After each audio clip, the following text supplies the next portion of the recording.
Mageshwarah.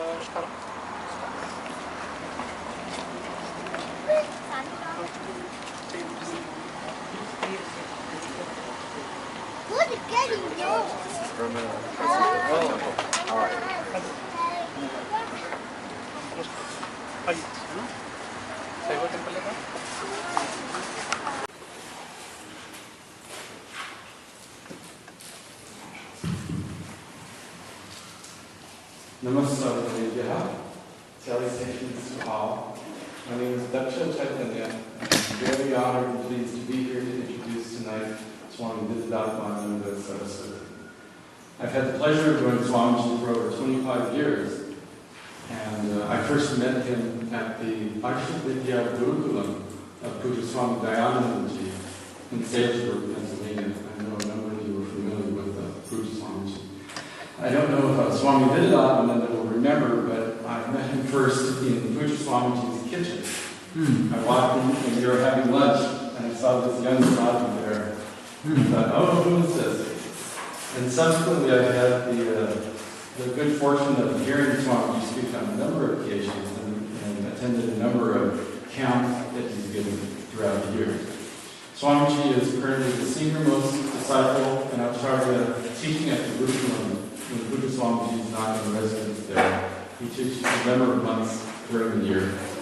And he also, when he's not traveling, teaching Vedanta, he resides in an ashram in Gujarat, which is called the Dharma Vidyamandira. There's a very beautiful mantra in Mundaka Upanishad which talks about who a guru is.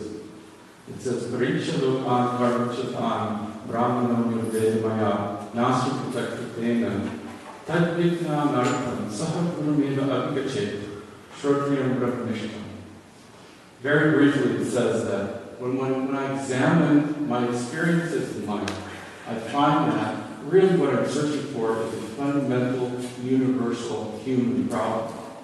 And for the sake of knowing the answer to that problem, Sahaguru Eva Abhigachet, one should approach a guru in a traditional manner, samikvani, with offerings in hand and shraddha, with an open mind and a curious mind, and a trust in the words of the teacher and the teaching. Shraddha bhava jnana, Sri Krishna said. So, kaha guru asti? Who is this guru? This guru, two words are given by Mundaka. It says Shrotriyaha and Brahmanishta.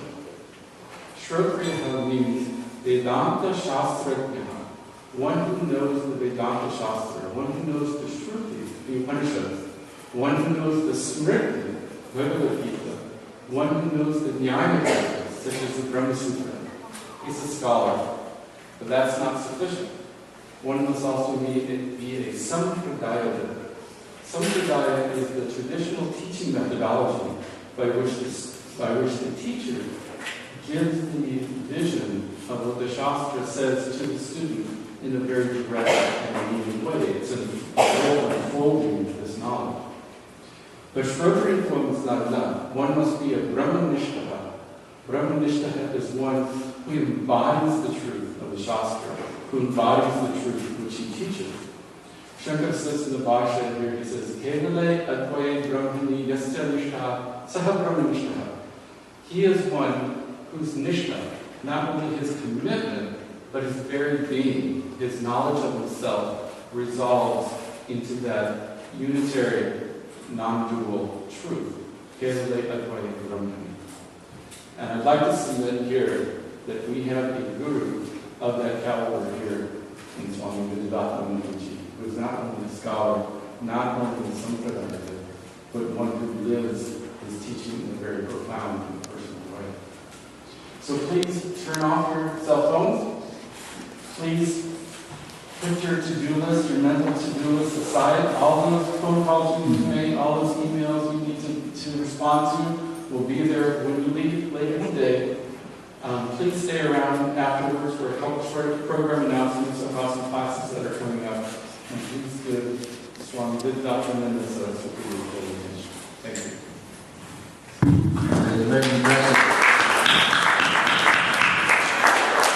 can see that he himself is a scholar. He spoke several sentences in Sanskrit, not only quoted from Upanishads, but he himself spoke a few sentences in Sanskrit. So we can see his own depth of knowledge. Even though he's a Westerner, still so well versed with the Vedic tradition. Very good lecture, very nice.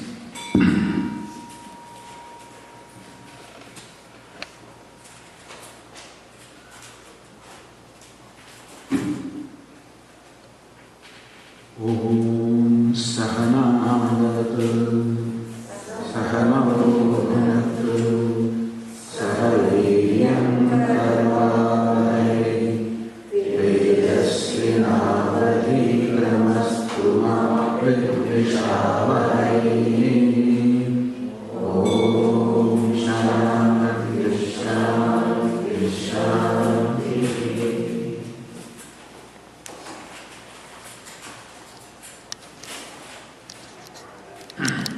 Tonight is living intelligently.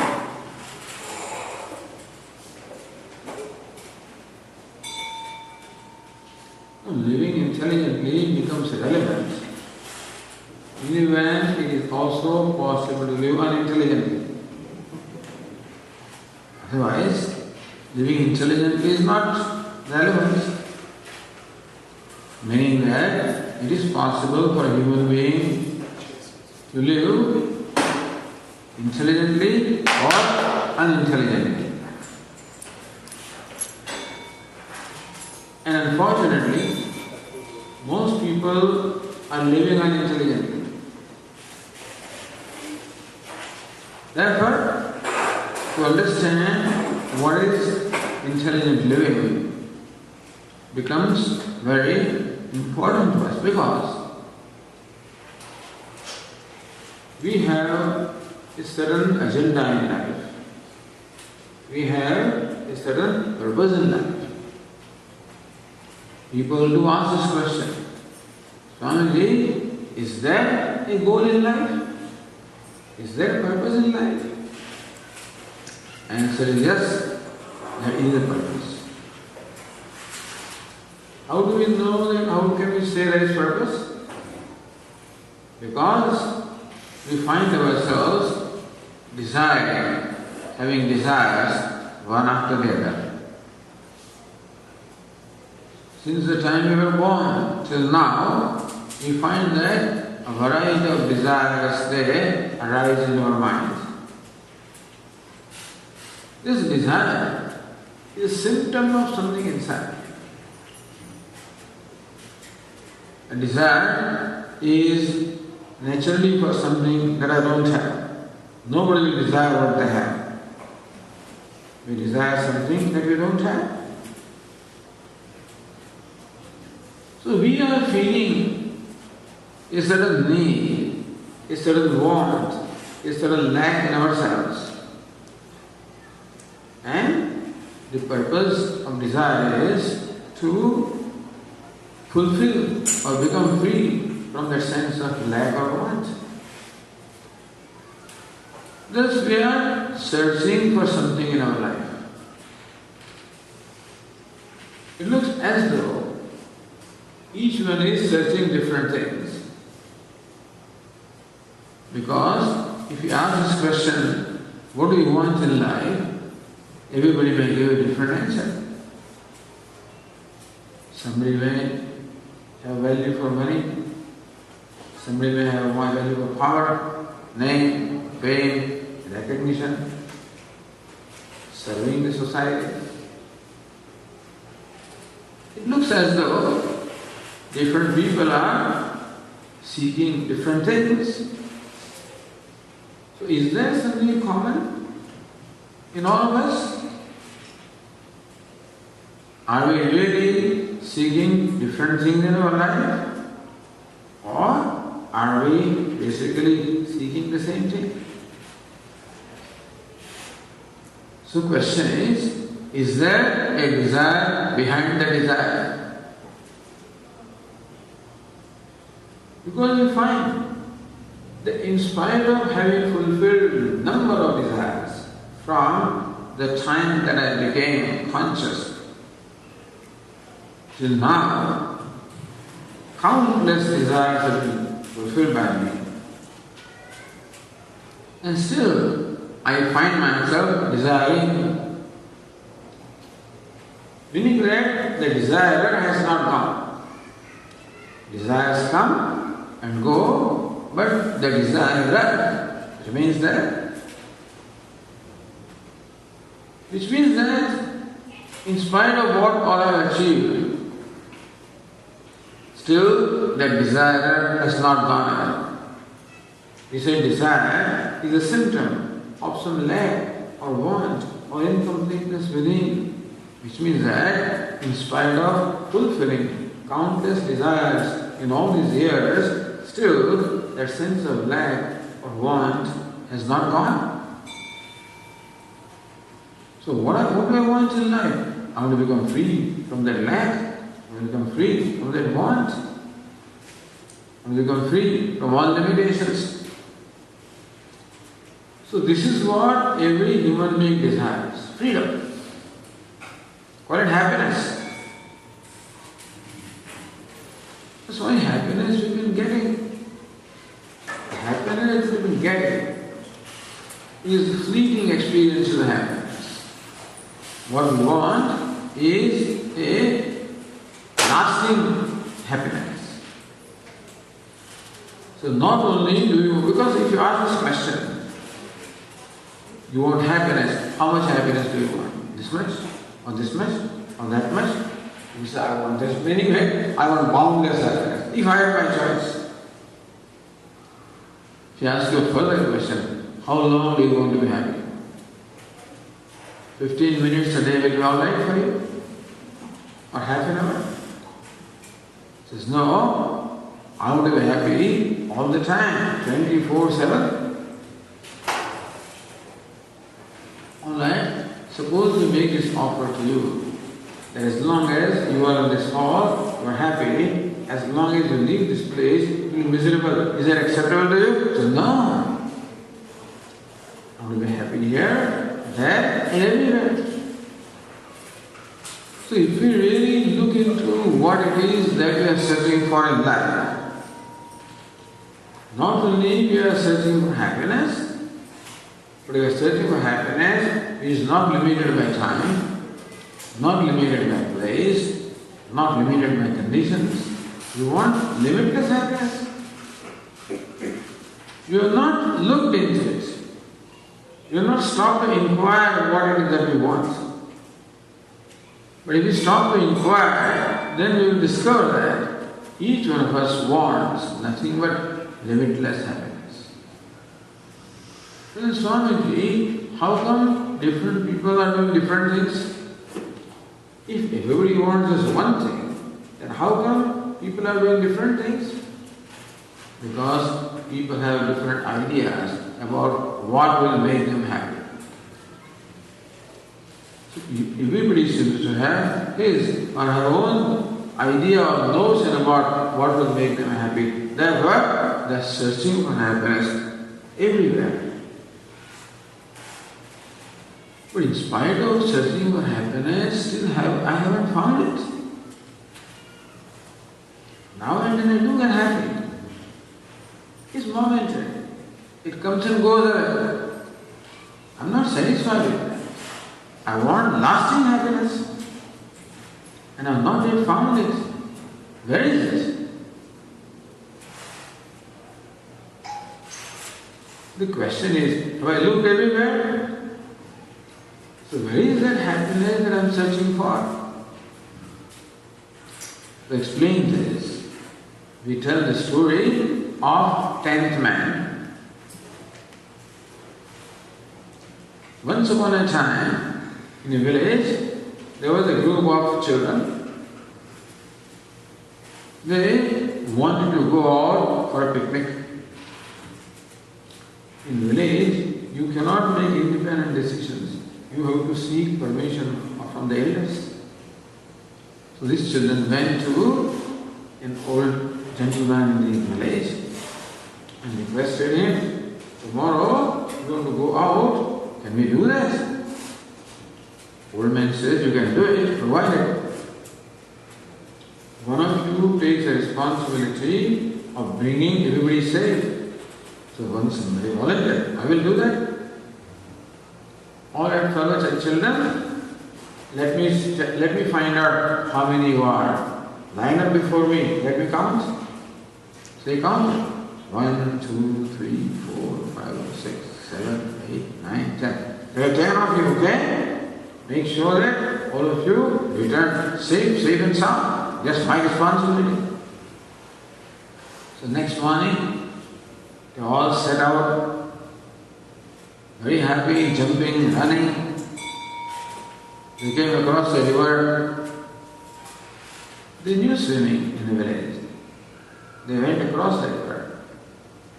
When they reached the other bank of the river, then this fellow who had taken the responsibility of the safe return of all his bodies, he thought that before we proceed further, let me verify if all of us have reached safely so far or not. So he wanted to count. He had seen last night how that old gentleman had counted. So he did the same thing. He said, fellows, come on, line up, let me count. So they all lined up. He counted 1, 2, 3, 4, 5, 6, 7, 8, 9. We were 10 last night. How come we are 9? Count the other side. 1, 2, 3, 4, 5, 6, 7, 8, 9. He counted a number of times in different ways, but the number was 9. Now he is very anxious. So he invites one of his friends. Maybe I am making a mistake in counting. You please come forward and count. His friend, he also counted. Same, they studied in the same school. So 1, 2, 3, 4, 5, 6, 7, 8, 9. Each one of them came forward one after the other. Each one of them counted 9, and thus they are convinced now that the 10th one is lost. Now he is responsible to take them all back safely. He says, hey, you have to search, find him, you have to search for him. 10th man, isn't it? So when they were searching for the 10th man, who were they searching for? For their own self, isn't it? Isn't it funny? That you are searching for your own self, isn't it funny? But such a funny thing can happen. It is happening to us as a matter of fact. Because as they say, each one of us is looking for only one thing in life. We do not want anything else. Nobody is interested in money for the sake of money. We want money for the sake of happiness. Is not so? The other day somebody came with a big suitcase full of currency notes. So, Swamiji, the other day you were asking for donation. Where is the bank? Full of money. Take it. Happy? I'm happy. He says, there is one condition. The police is after this. This is stolen money. Do you think I will touch that money? No. I don't want money for the sake of money. I want it for happiness. It is not so. Once I was called, I went for an interview for a very senior position, some regional manager or something. After the interview, the chief of the panel told me that job is yours.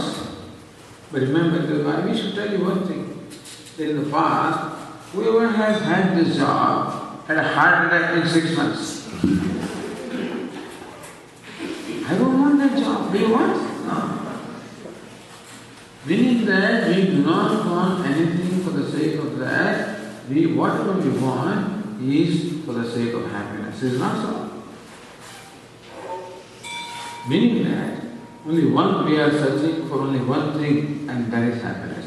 In whatever anybody is doing, the only purpose is to search for happiness. And that search is like the search of the 10th man. He is searching for 10th man, that is his own self. Similarly, when we are searching for happiness, who are we searching for? Self.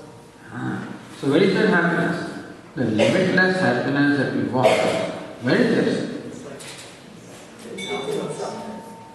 Where is it?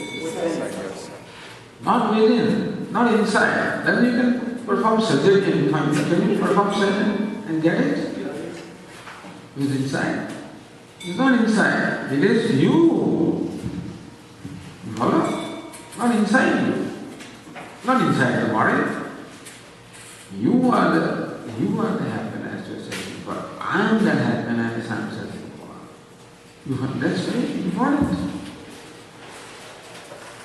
Just now Daksha Chaitanya taught the Upanishads. And this is the teaching of the Upanishads. You may have heard this sentence, Tattva, see, that thou art.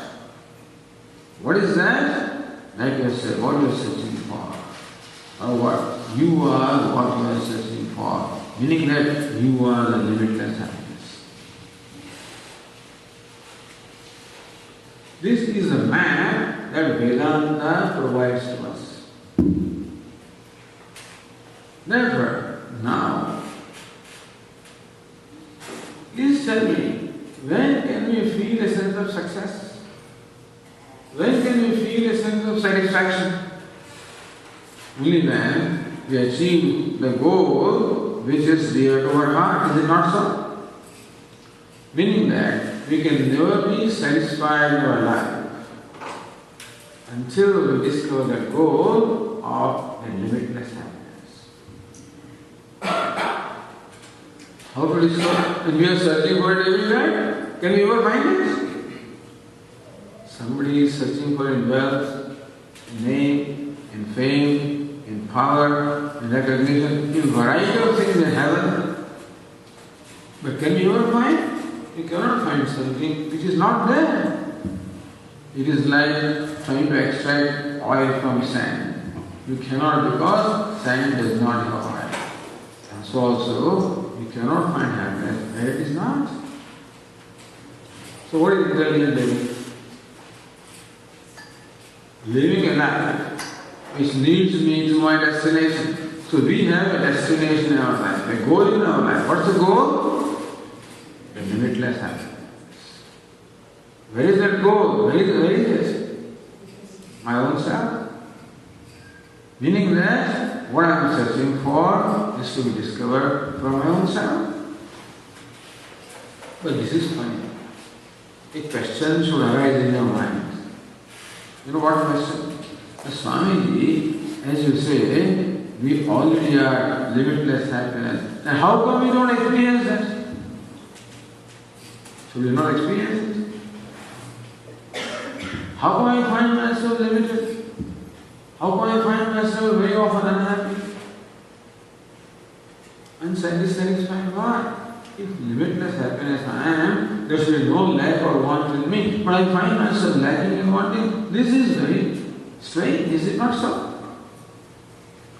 It is just like the 10th vow. Even though he is the 10th vow, he is searching for the 10th vow. Isn't it amazing? So, why did that happen? It is because he does not know that he is the 10th vow.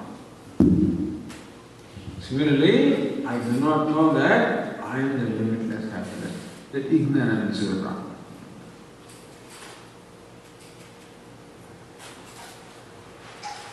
And so, happiness is there, but somehow it is hidden, it is vague. See, sometimes the sun is shining in the sky, and still we cannot experience the light. When? The sun is shining, and still we do not experience light. When does it happen? When does it happen? We're indoors. We're inside. You are inside. No, I am here. I'm looking there, and still I don't see the sun. Night eclipse. At night. Clouds, what is this? The sun is shining, but there are clouds, I can't see what is. Meaning that it is possible that I may not be able to experience what is if there is something that inhibits that. That is an obstruction to that. Is it not so? Similarly, even though happiness I am not experienced because there is some obstacle. What is an obstacle? What prevents me? What deprives me of the benefit of what I am? It's amazing. I am deprived of the benefit of what I am. What is it that obstructs? What is that inhibits? What is that comes in the way? So, Vedanta teaches that, look, in our body, there are the clouds covering that happiness. Clouds of what? Clouds of what we call raga and dvesha, attachment and aversion, likes and dislikes. You know what is like and dislike? What is attachment and aversion? We have attachment for many things. You know what attachment means? Attachment means that I cannot do without something. That's called attachment. You may give me any number of pencils, but I want only that particular pencil. You give any number of chairs, I want only given chair. Thus, we want only certain things, and without that, we find lacking, wanting. There are many things or people in whose presence I am comfortable. In whose absence I become uncomfortable. There are others in whose presence I am uncomfortable. In whose absence I am uncomfortable. We have heard this. There are some people who give happiness wherever they go. There are some people who create happiness wherever they go. There are some other people who create happiness whenever they go. So thus in our life also, there are some who create happiness in us. There are others who make us unhappy. So naturally we like those which are the source of happiness. We dislike those which are source of unhappiness. They are called likes and dislikes, raga and dvesha. So these are the things that come in our way of enjoying the happiness that we are. In Bhagavad Gita, Lord Krishna says, these three things are your enemies. Trividam narakasyedam dvaram nashramatmanah kama krodhas tatha lobha tasmat etat trayam tyajet. Lord Krishna says that, hey Arjuna, mean telling us that these are your enemies. Kama, krodha, tatha lobha tasmat etat trayam tyajet. Oh, therefore, may you give up this three. Kama, Krodha, Lobha. What is Kama? Doesn't matter, let him do what he's doing. He's really, and talk of a speech, he already preached.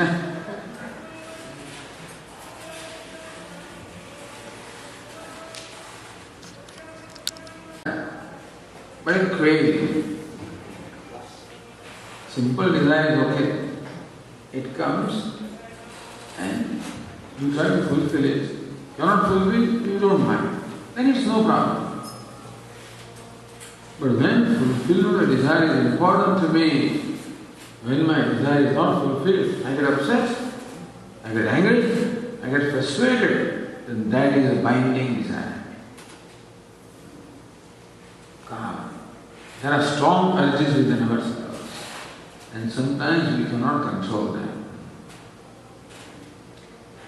I am very fond of sweets.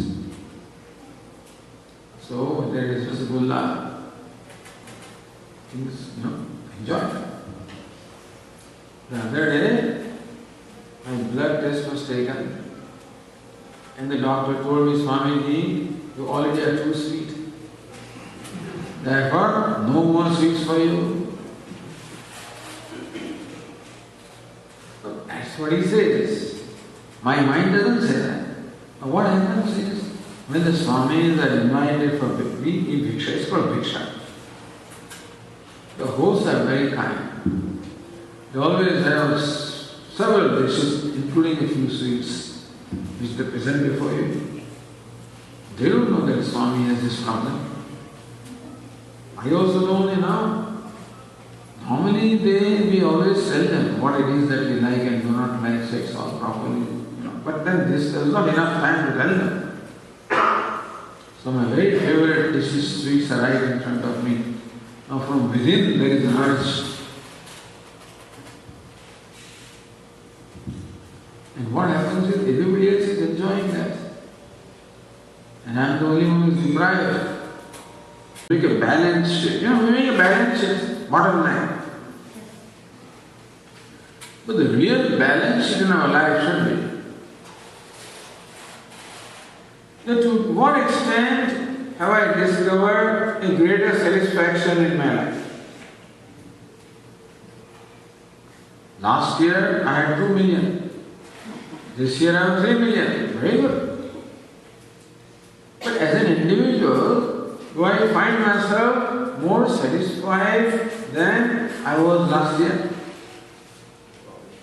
You will find that the sense of satisfaction does not come in spite of achieving many things.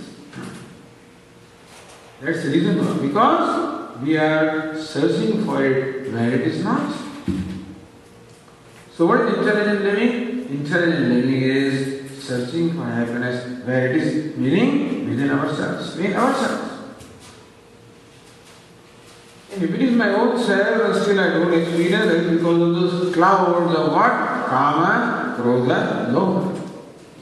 So what is intelligent living? Intelligent living is living in a manner by which that Raga, Dvesha, Kama, Krodha, all of that slowly go away from me.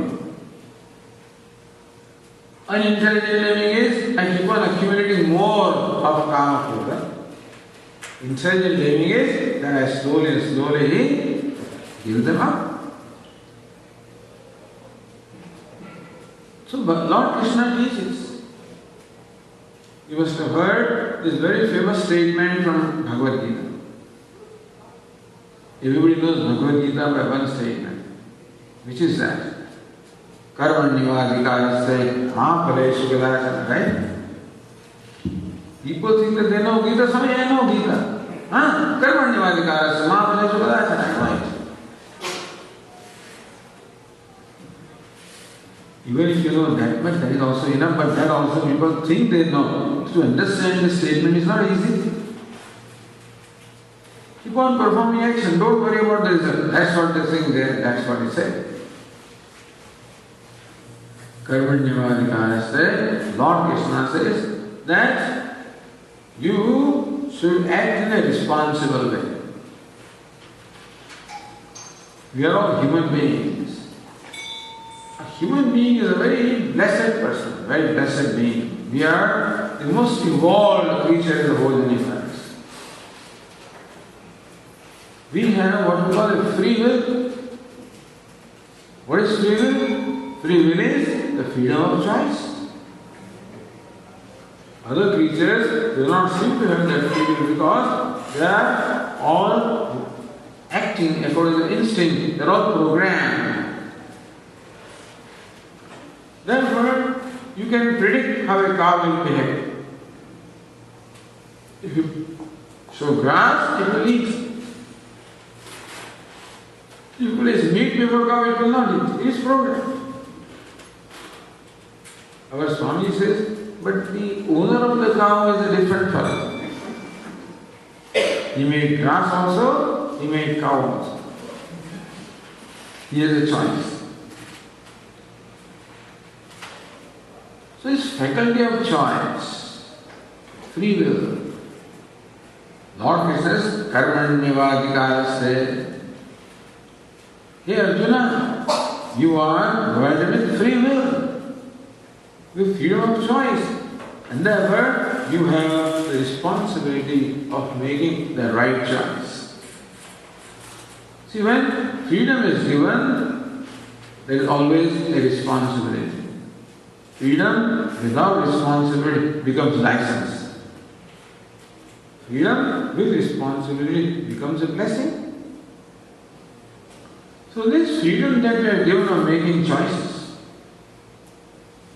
would become a blessing to us if we make the right choice. Let me ask you a question. Suppose you are driving. Now you come to intersection. Which side will you go? Will you go right or left or straight? Where will you go? Depends on where you have to go. But you see what happens is the road on the right is so beautiful, such beautiful trees are there, and this road on the left is very rough, and full of potholes. So which one would you prefer? The smooth road, is it not so? Who will prefer that pot road with potholes? Would you?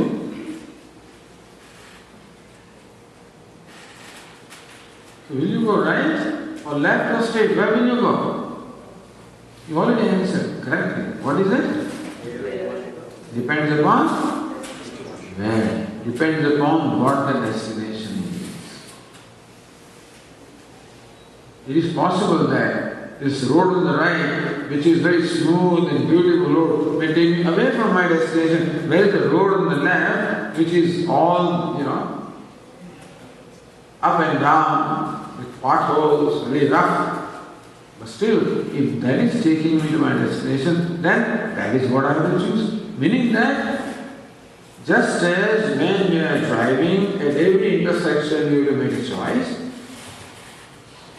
and that choice depends upon the destination, where you want to go. Similarly in life also, as you said, there is a destination. And in every situation, we are required to make a choice. Therefore, we should make that choice which leads us to our destination. What is the destination? I am the destination. Isn't that funny? So how can I reach the destination? By removing those clouds, those obstacles which are inhibiting the happiness that I have. How do you remove the obstacles? What do you do to remove obstacles? Now there is one way of living by which we accumulate obstacles, there is other way of living by which we get rid of obstacles. Both choices are there. There is one way of doing things by which we accumulate the obstacles, meaning that get away from our destination. There is another way of living by which we get rid of those obstacles, meaning we move in the direction of our destination. That's what Lord Krishna teaches. Simple lesson. Karmanyeva adhikaraste. You have the responsibility of performing the right action. You have the responsibility of performing action with right attitude. So there are two attitudes with which you can perform action. One is the attitude of grabbing. Other is the attitude of giving. Grabbing. What is this grabbing?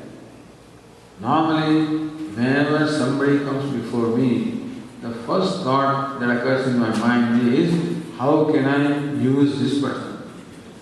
How can I take advantage of this person? Normally that's what we do, isn't it? In every situation, we want some benefits. So whenever we perform any action, what is the motivation behind the action? How can I benefit from this? What is the benefit I am seeking? How can I satisfy my ego? How can I gratify my ego? How can I get self-gratification? How can I satisfy my desire? How can I satisfy the desire of self-gratification, ego gratification. So observe that whenever we do something, I want to gain some name, fame, recognition, something or other I am seeking through performing every action so that I think that I will be bigger and better than what I am. That's one way of living life. But we have seen that that way of living life has not led us anywhere. So what is Lord Krishna teaching? Lord Krishna says, whenever you perform an action, your attitude should be not one of grabber, but one of giver. Normally, you perform self-centered actions. Somebody in India told me this thing that happened in their office. This was the office of Accountant General in India. You know what is accountant? Is a very important office. Because all the government contractors have to pass their bills from these people. So they are very important. If they pass the bill, then this fellow can get the payment.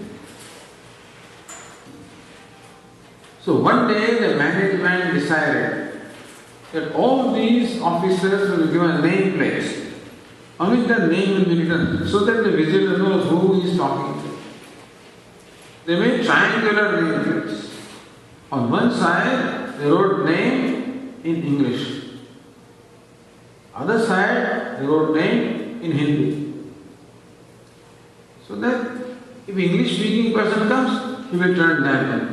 Otherwise, he will turn the other one. So that the visitor knows who he is talking to. So somebody had a bright idea. So the third side is still empty. So they approached that painter and took him into confidence and asked him to write something there. That understand that remains, is not seen. The third side is not seen. So something is written there. So imagine that some contractor comes with his business and is talking to this person, his accountant. At a critical juncture, this fellow displays the third side. You know what is written there? What is in it for me?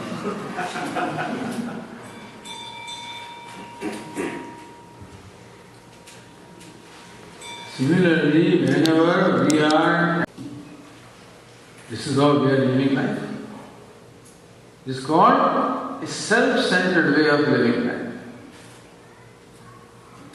Lord Krishna says that this is a sure formula for avoiding unhappiness.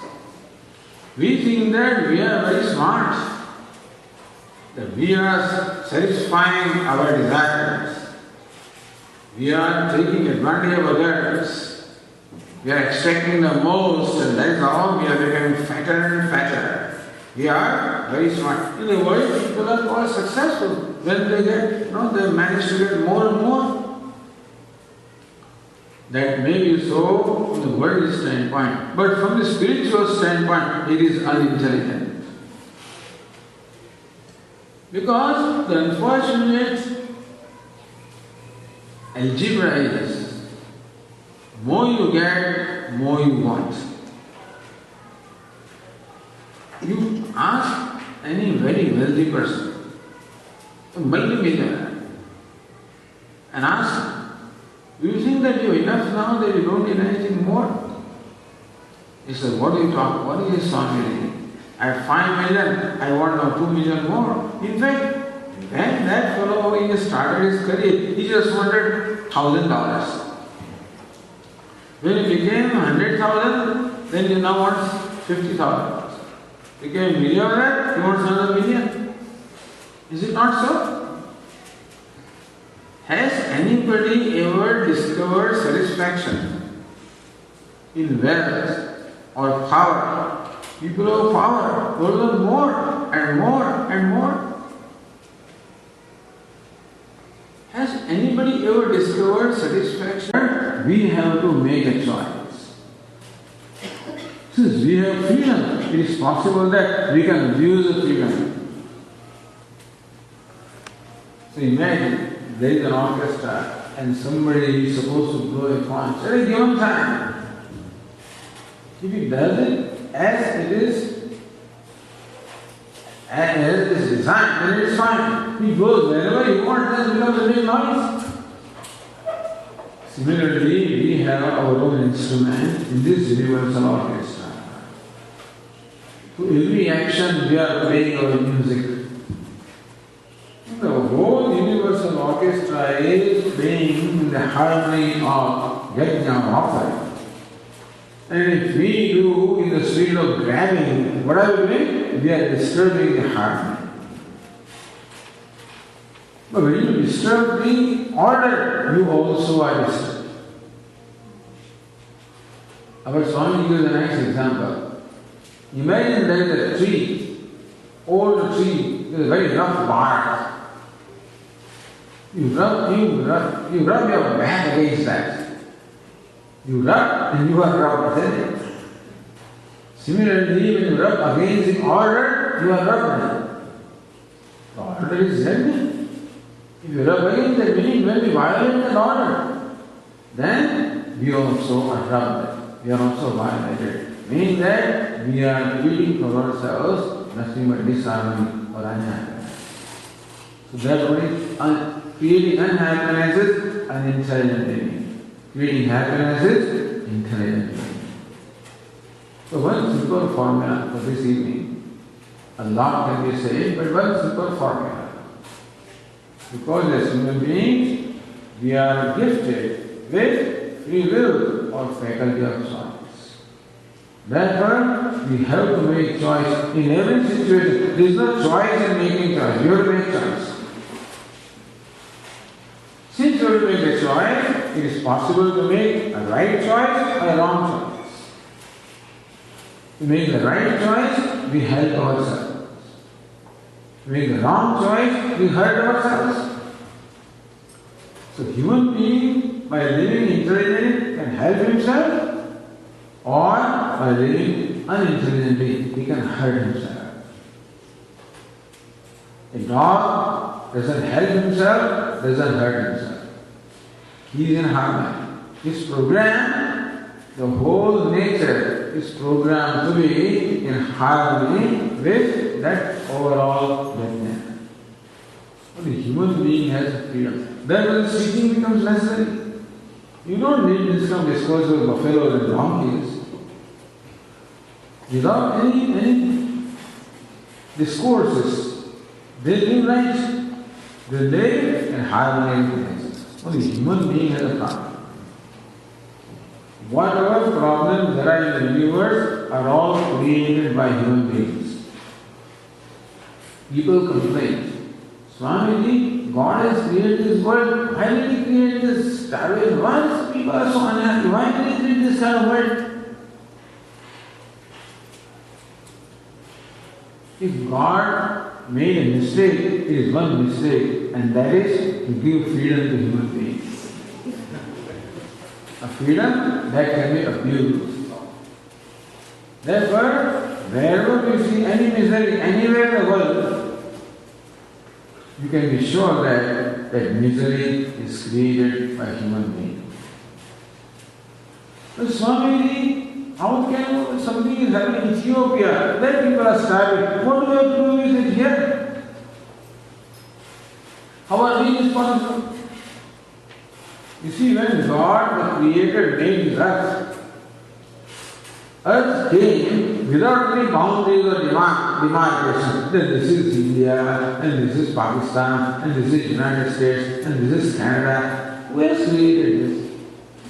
The Creator is not done. Who has created it? Human being. Not only we created, but now, since we get oil here, take our oil, no, this is the whole thing is universal property. We are all have equal right toward everything that is created, that is given in this planet. And if you live in that spirit, it's fine. But here, one country dumps a lot of grain in the sea to maintain the prices. Other place, people are hungry without that grain. Suppose we equally distribute it, then you know hunger. You heard this statement? There is enough for the need of human being, not for the greed of human being. So because of our greed, because of our anger, because of our cruelty, we create problems for everybody. Because there is unintelligent living which creates all this misery everywhere. Can you imagine the whole universe living in the spirit of gentleness? Can you imagine? Everybody living in the spirit of offering, giving, yajna, contributing. When we have all problems will be solved, is it not so? We create the problems by wrong choices, by abusing the freedom, by unintelligent living. And problem in our life, we forget about other life. I don't know what we can do with others. All we can do is do something in our own life by making the right choices. And what is the choice of right attitude? Lord Krishna doesn't say that you will become renunciate or something. He doesn't say that. So if you become renunciate, who will run this world? So he doesn't want you to become renunciate. People ask Swami, should you become renunciate? Said, please don't do that. Who will give you bhiksha, no? So don't do that. It's not that we will do something else. We need to change attitude, that's all. That freedom we have. See, you may not have freedom to choose what to do sometimes. Some you say that there is freedom. Where is freedom? In my workplace or work, I have no freedom. I do what my boss tells me to do. At home also I do what my boss tells me to do. Where is freedom? Everywhere there is a boss. It is possible that we do not have freedom in deciding what to do, but there is one freedom. What? With what attitude I do, that freedom I have. I have no freedom in choosing what I do. You may have the world to make that choice. With what attitude I do, that freedom I have. That is enough freedom. The attitude of grabbing or attitude of giving. So, my Guru or Swamiji says that whenever anybody comes before me, the first thought that occurs in my mind is, how can I be useful to this person? In my case, whenever anybody comes before me, the first thought that comes to me is, how can I use this person? Thus in every situation, this choice is there. How can I use, or how can I be useful? What should I do? Let you find out what to do. What is meant by being useful? Because we want others to be useful to us. The thing is that, we know what is usefulness because we want everybody else to be useful to me. So I know what is usefulness. What I expect from others is what I do for them. A simple lesson in what we call intelligent living. So Dharma of 21st century, his whole title is Dharma of 21st century. All problems of any century can be all solved.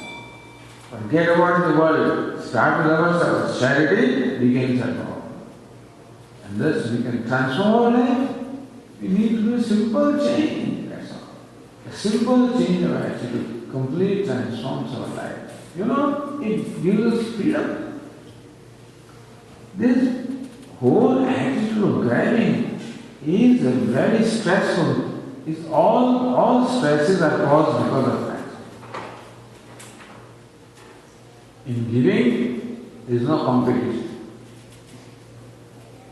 When we were children, we used to sometimes go with our friends, from a neighborhood, school, etc. 6, 8 friends will go to a park and play. But each one of us will contribute some some 1 anna, 2 anna, something like that, and buy some mixture. As a feast at the end. So we bought that mixture with our contributions. It's on the side, and we play for half an hour, 1 hour, and then we sit down for the feast. Sit right there, we open that bag. There are no plates, nothing like that. From that itself we eat. And you have to watch everybody. The way they grab things, because they know that if you are slow, we won't get much. So you have to really watch how they are grabbing. When there is grabbing, there is competition. In giving, no competition. Is it not so? Competition means all stress. Cooperation, all freedom from stress. A simple change of attitude can solve all stresses can go. All competition can go. Nobody is going to do it. Swami, what if we do it? There will be heaven in this earth. But they are not going to listen to us anyway. It is you are there to listen. And when we give a thought to this, we can see how the simple teaching of the Bhagavad Gita, one of the things we just told you tonight, is the spirit of offering, contributing. Paropakara, Sadaiva Paropakara, helping others, serving others, offering others. The spirit is freeing spirit. We stretch ourselves. Our life becomes more inclusive. Right now, nobody has place in my life. I and mine, that's what counts.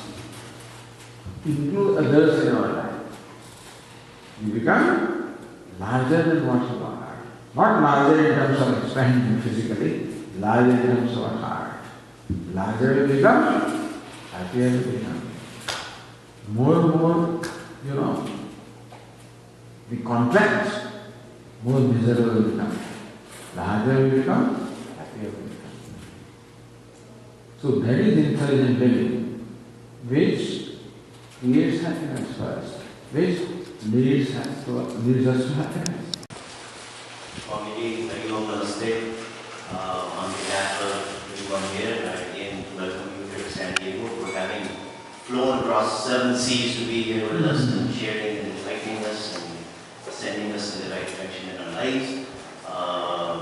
And I think you made a comment, and I have a similar kind of a feeling deep in my heart that kind of tears me up many times, which is that we as humanity are supposed to be going maybe in the direction of righteousness and northward or whatever that direction might be, but we're all going kind of 180 degrees in the other direction.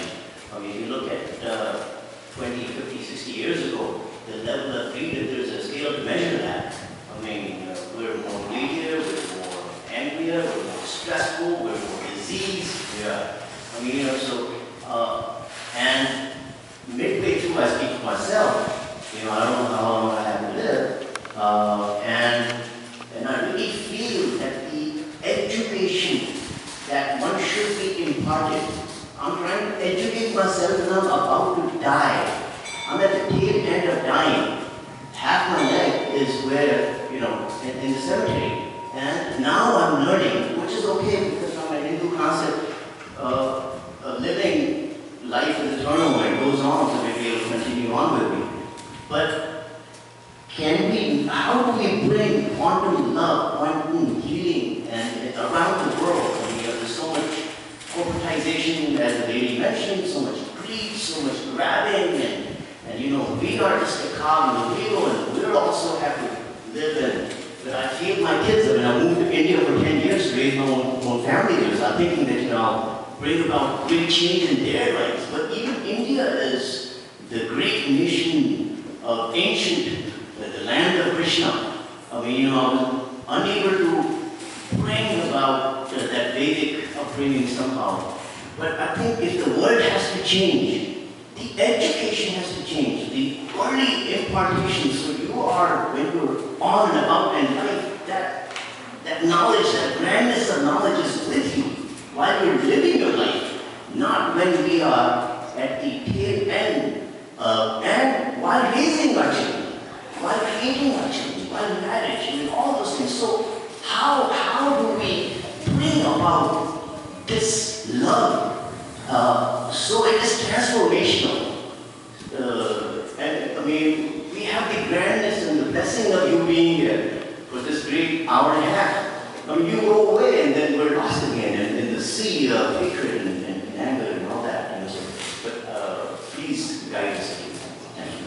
Well, what we can do is to bring a transformation in ourselves. The only way to spread love is by becoming loving, which is what we can do, and through that we can set an example for our children, an example for whoever respects us. So that's what Lord Krishna says, that a leader should set an example for his followers. So we set an example. And so then it is learned by whoever follows us, who will respect us. That's all we can do. And as I say, be a part of this. First of all, you learn. Our brahmacharya will start classes.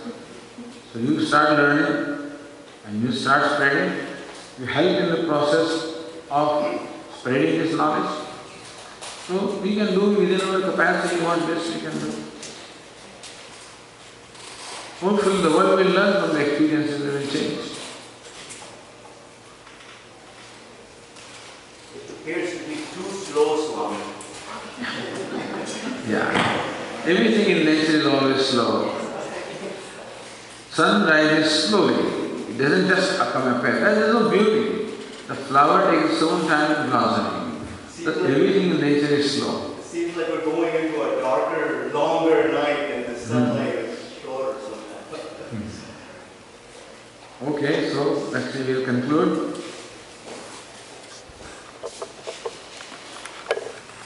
So thank you, Swamiji, so much for the beautiful question and answer session. Sometimes I feel like a bobblehead doll. Swamiji, does Swamiji know what a bobblehead doll is?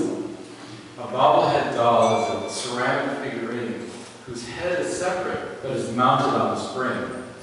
Because whenever I hear Swamiji talk, my head is either going like this, and sometimes it's going like this. But anyway, it always means yes, yes, yes. And I'm sure that if I listen to Swamiji's talk that you gave this evening 20 times, each time I come up with a new jewel that would enrich my life and make my life brighter.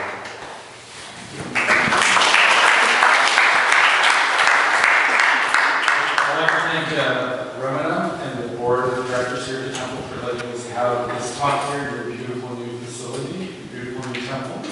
I'd like to thank all of you for coming and making SwamiVi's, which he's affectionately called SwamiVi, his first talk in his first visit to San Diego such a success. Thank you all.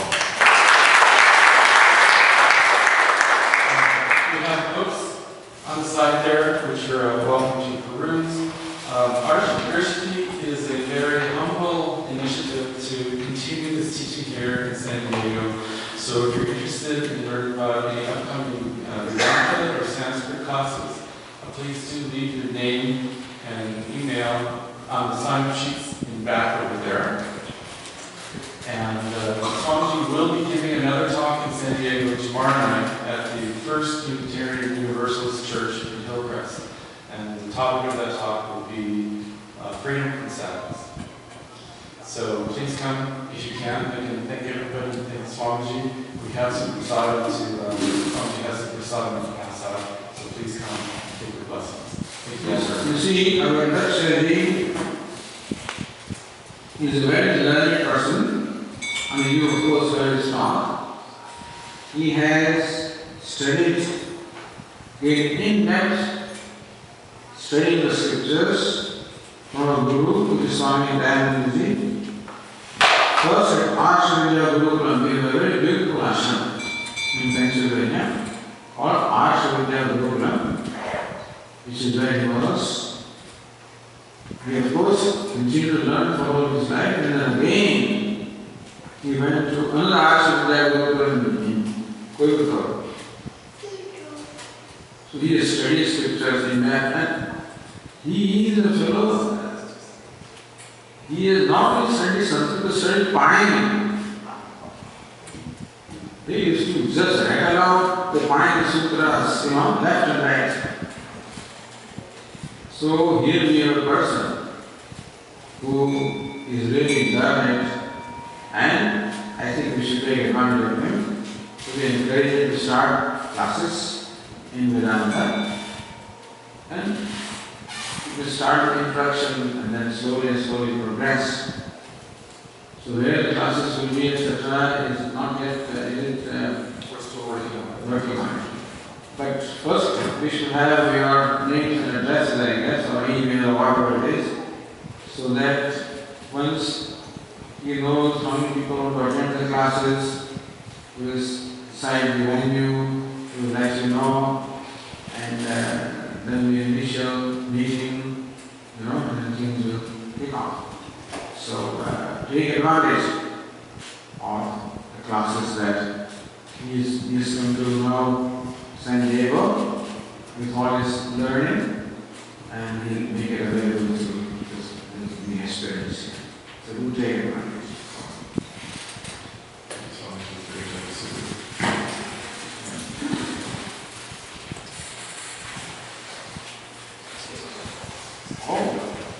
There is two kinds of prasad. There is a prasad in terms of booklets and prasad in terms of fruits. They are very generous. Giving, that's what we talk about.